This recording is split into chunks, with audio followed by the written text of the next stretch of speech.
start off with team use for Sunday first of all? As regards what injuries and stuff like that, we do have a few injuries to be honest, and you know we at the bare bones, but the medical staff are working hard to get everybody ready for the weekend. Anyone you can tell us?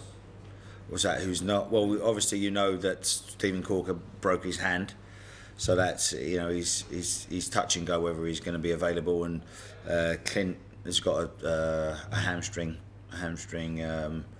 problem at the moment, and he hasn't trained most of this week, and obviously Bobby is ongoing, and we're hoping that he can be patched up and put back on the pitch this week, and we're hoping that Leroy, after only playing one game, will start the game again this weekend and continue his good work. So and Nedham he got sent off, so he'll miss the game. He'll miss the game this week as well. So we do have a few concerns, but at this stage of the game we can't make that something that's going to stop us going out and playing the best we can.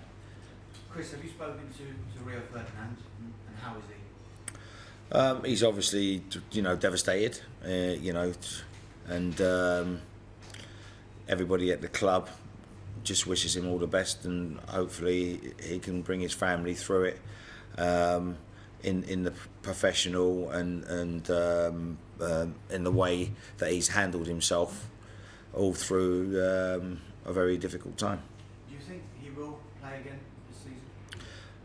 Well, we're not gonna push anything or even mention it to him. There's something that are greater than your job, aren't there? There's things that are greater than your job.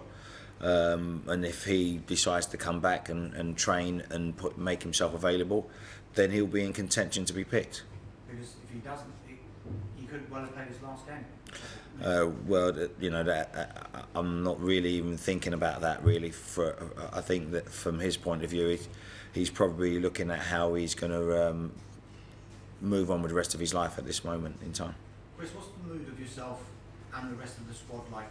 Is there an acceptance now that perhaps it's too much to do, or do you still believe that the miracle can happen? Well, I think as long as there's points to be played for, you have to go in it and believe that you can do it. So the mood of the squad's been very good, as it always has been. But we understand we do have a very, very big task ahead of us. But we're going to go out with the same energy and enthusiasm that we have done in all the games that we've played. Have you perhaps told the players to look at what Sunderland did last season, at the back end of last season?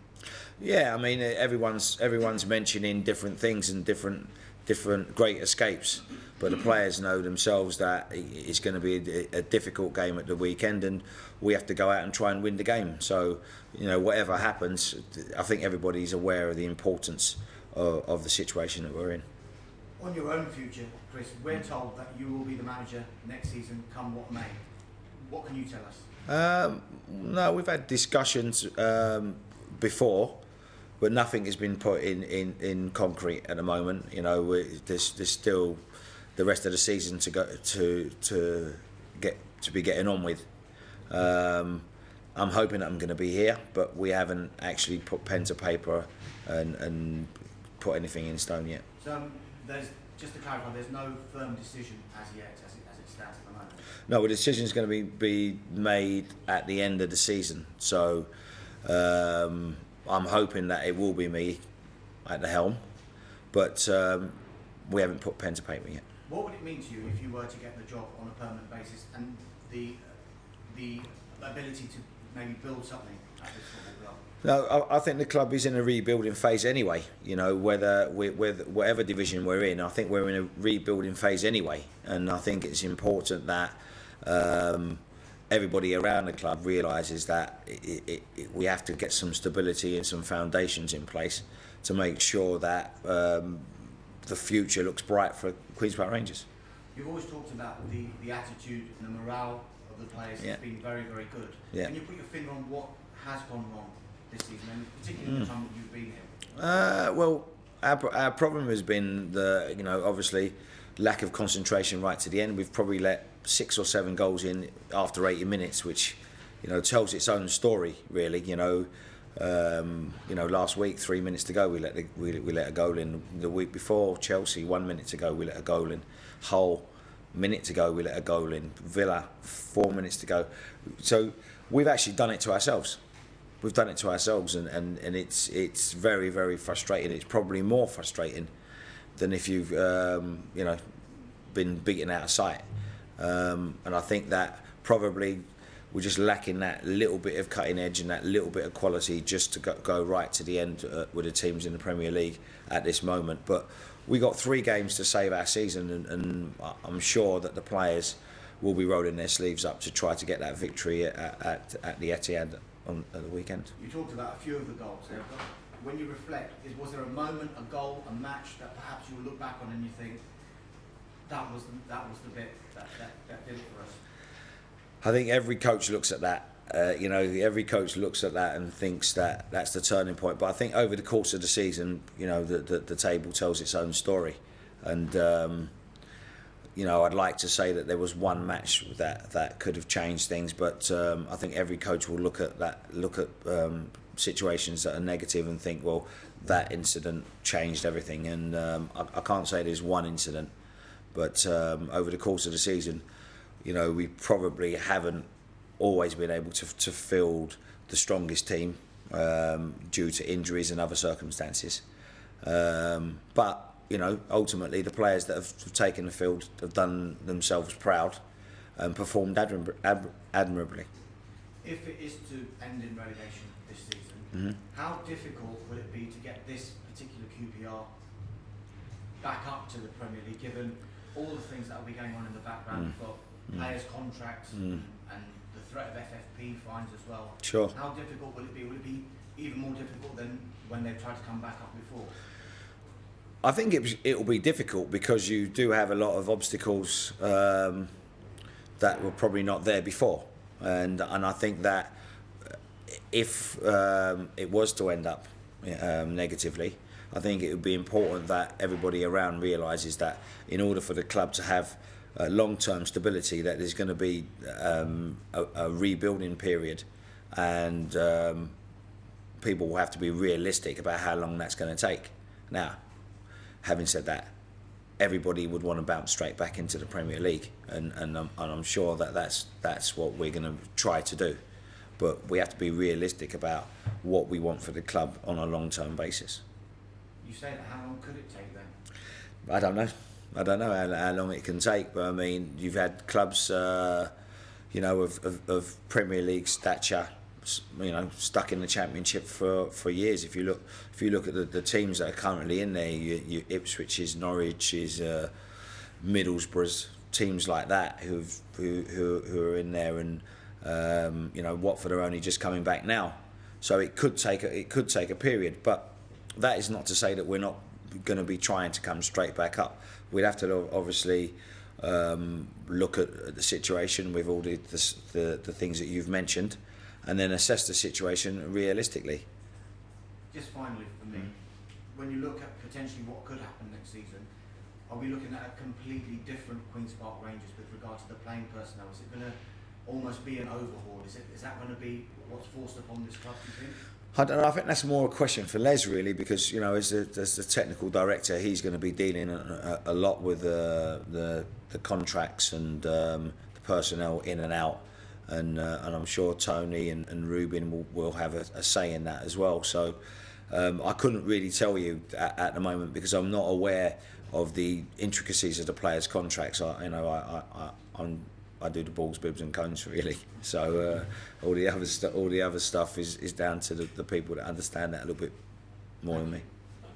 Is it a disappointment for you that City appear to have found a bit of form again? I think not really, because that they're going to be a good team anyway.